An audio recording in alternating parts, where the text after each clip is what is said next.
आज मी करणार आहे दुधी भोपळ्याची भाजी। चला मग पाहूया। आता हा दुधी भोपळा मी धुवून सालून घेते, कट करते। कट करून झालाय, तुम्ही पाहू शकता की बारीक बारीक कट केलाय, हा बारीक कापलेला आहे। आता हा आपण पाण्यात टाकूया। एक बारीक चिरलेला टमाटर। आता मी कढई तापायला ठेवते।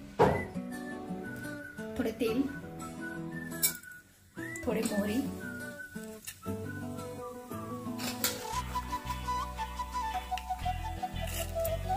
थोडे जिरे,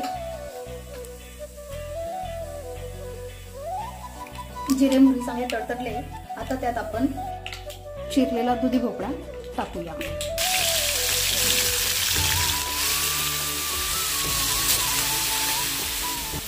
आता मी एका वाटीत एक बारीक चम्मच हळद, लाल तिखट आणि माझा घरचा रेग्युलर मसाला घेतला। हे आपण दुधी भोपळ्यात टाकूया। थोडा परतून घेऊया। मसाला बारीक 2 चमचे आणि अर्धी वाटी दूध। मसाला आपण टाकूया आणि अर्धी वाटी दूध। आता जोरात गॅस करून आपण हे शिजून घेऊया। आता आपण यावर टमाटर टाकूया। गॅस बारीक करूया। चवीनुसार मीठ आणि आता आपण त्यावर झाकण ठेवूया। 7-8 मिनिटं आपण झाकण ठेवूया। 7-8 मिनिटं झालेले आहे। आता आपण झाकण काढूया। खूप वेळ लागत नाही वाफायला, लवकर वाफतो। आता आपण थोडं हलवून घेऊया आणि त्यात थोडं गरम पाणी टाकूया।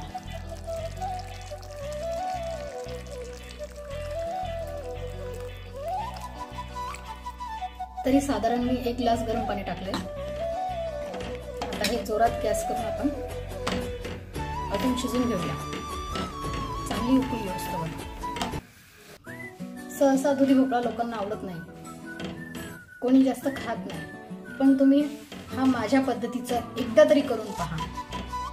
खूप छान लागतो आणि आवडीने सगळे खातील।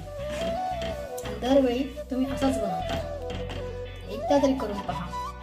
ही माझ्या पद्धतीची दुधी भोपळ्याची भाजी।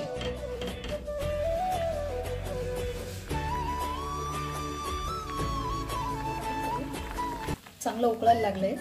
आता 2 चम्मच शेंगदाण्याचा कूट, तर हा आपण त्यात टाकूया।